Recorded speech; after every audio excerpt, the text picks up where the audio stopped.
किस्से कहानियाँ box channel. Like, comment and subscribe to our channel. नमः शिवाय।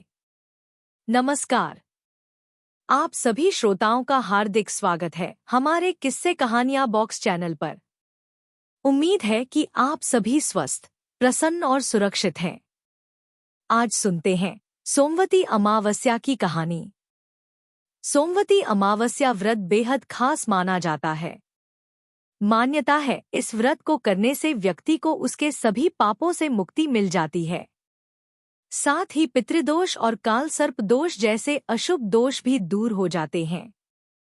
वैसे तो अमावस्या तिथि हर महीने में आती है, लेकिन सोमवती अमावस्या का सबसे अधिक महत्व माना जाता है। इस अमावस्या पर भगवान शिव और माता पार्वती की पूजा की जाती है। जानिए सोमवती अमावस्या की व्रत कथा। सोमवती अमावस्या व्रत कथा के अनुसार एक साहूकार के 7 बेटे और बस एक बेटी थी। इनके घर अक्सर एक ब्राह्मण भिक्षा मांगने आता था। जब भी साहूकार की बेटी भिक्षा लेकर आती तो वह ब्राह्मण भिक्षा लेने से मना कर देता था और कहता था कि तुम्हारे भाग्य में सौभाग्य नहीं वैधव्य लिखा है। यह सुनकर साहूकार की बेटी दुखी हो जाती। कई बार ऐसा ही होता रहा तो एक दिन साहूकार की बेटी ने अपनी माँ को सारी बात बता दी, कैसे एक ब्राह्मण भिक्षा मांगने आता है और उससे भिक्षा लेने से मना कर देता है। साहूकार की पत्नी ने अपनी बेटी से कहा कि अगली बार जब वह भिक्षुक आए तो मुझे बताना। एक दिन वह भिक्षुक द्वार पर आया। उस समय साहूकार की पत्नी दरवाजे से पीछे छुपकर सब बातें सुनने लगी। वही हुआ जैसा हमेशा होता रहा था। भिक्षुक ने भिक्षा लेने से मना कर दिया और कहा कि तुम्हारे भाग्य में सुहाग नहीं विधवा होना लिखा है। इस बात को सुनकर साहूकार की पत्नी दरवाजे के ओट से बाहर आकर भिक्षुक से कहने लगी कि एक तो हम भिक्षा दे रहे हैं, ऊपर से आप हमें अशुभ बात कह रहे हैं।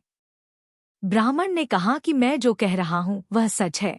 आपकी बेटी के भाग्य में ऐसा ही लिखा है। जब विवाह के समय आपकी बेटी फेरे ले रही होगी, उसी समय सांप आकर इसके पति को काट लेगा और यह विधवा हो जाएगी। ब्राह्मण की बातें सुनकर साहूकार की पत्नी दुखी हुई, लेकिन फिर ब्राह्मण से बोली कि अगर आपको यह पता है कि यह विधवा होगी तो आपको यह भी पता हो सकता है कि इसके सुहाग की रक्षा कैसे होगी। साहूकार की पत्नी के ऐसा पूछने पर ब्राह्मण ने कहा कि यहाँ से काफी दूर पर एक गांव है जहाँ पर एक सोना धोबिन रहती है। वह हर सोमवती अमावस्या को व्रत रखती है। इससे उसका सुहाग अटल है। अगर वह आकर अपना सुहाग आपकी बेटी को देगी तो इसका वैधव्य टल सकता है। ब्राह्मण की बात सुनकर साहूकार की पत्नी ने ब्राह्मण का धन्यवाद किया और वह सोना धोबिन की तलाश में निकल गई। एक दिन वह बहुत धूप की वजह से एक पीपल की छाया में बैठकर सुस्ता रही थी। तभी उसने देखा कि एक सांप आया और उस पीपल के पेड़ पर गरुड़ के बच्चों को खाने के लिए पेड़ पर चढ़ने लगा। साहूकार की पत्नी ने उस सांप को मार दिया और गरुड़ के बच्चों की रक्षा की। इतने में गरुड़ भी वहां आ गया और देखा कि आसपास खून फैला है। गरुड़ को लगा कि साहूकार की पत्नी ने उसके बच्चों को नुकसान पहुंचाया है, इसलिए गरुड़ ने उस पर हमला कर दिया, लेकिन साहूकार की पत्नी ने उसे रोका और बताया कि उसने तो उसके बच्चों की रक्षा की है। गरुड़ ने जब इस सच को जाना तो उसने कहा कि तुमने मेरे बच्चों की रक्षा की है, इसलिए बताओ कि मैं कैसे तुम्हारी मदद कर सकता हूँ।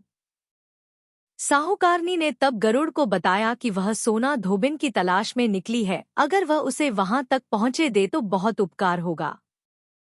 साहूकारनी को गरुड़ ने सोना धोबिन के गांव पहुंचा दिया। सोना धोबिन के 7 बेटे और बहुएं थीं, लेकिन बहुओं में घर के काम को लेकर कहासुनी होती रहती थी।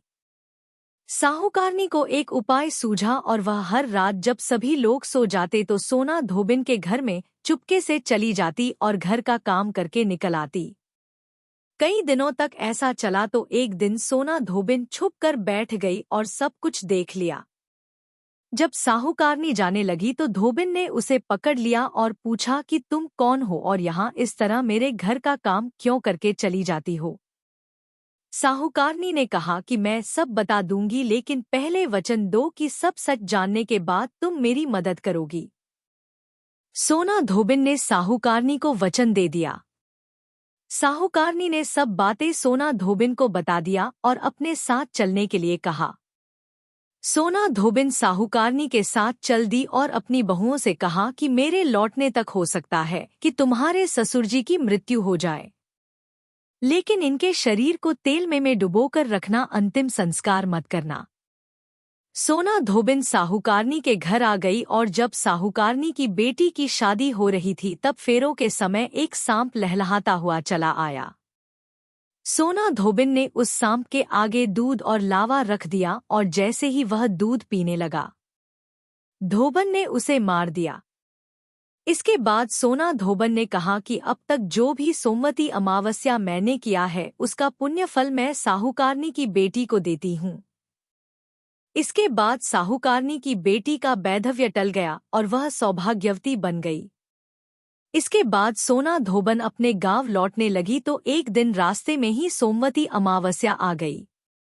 धोबन ने इस दिन व्रत रखा और पीपल की पूजा की, कथा का पाठ किया। इस बीच सोना धोबिन के पति की मृत्यु हो गई थी। जब वह घर लौटी तो उसने अपने रास्ते में किए सोमवती अमावस्या का पुण्य अपने पति को दे दिया। इससे उसका मरा हुआ पति फिर से जीवित हो उठा। लोगों ने जब सोना धोबिन से पूछा कि तुमने अपने मरे हुए पति को कैसे जीवित कर लिया तो उसने बताया कि उसने सोमवती अमावस्या के व्रत के प्रभाव से अपने पति को जीवित किया है।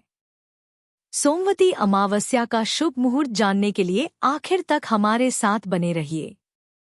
सोमवती अमावस्या पूजन सामग्री: चंदन, संदलवुड, तिलक के लिए अक्षत, सफेद चावल के दाने, अभिमुख्या अपनी मनोकामनाओं को प्रस्तुत करने के लिए, रोली तिलक बनाने के लिए लाल रंग की पाउडर, कुमकुम पूजा में उपयोग के लिए लाल रंग का पाउडर, धूप से माँ तुलसी और भगवान विष्णु का स्वागत किया जाता है, दीप आरती करने के लिए दीप, नैवेद्य मिठाई, फल, फूल, घी, चावल, दूध, पानी, शक्कर, घी आदि जो पूजा के लिए अर्पित किया जाता है, मिष्ठान नारियल प्रसाद के रूप में बांधने के लिए मिठास्वरूप नारियल, कोई भी एक पदार्थ जैसे चूड़ी, बिंदी, आम, केला आदि जो 108 फेरी लगाने के लिए उपयुक्त हों।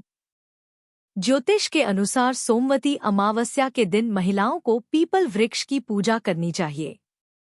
महिलाएं अपने पति की दीर्घायु की मंगल कामना कर ही पीपल वृक्ष की पूजा करें।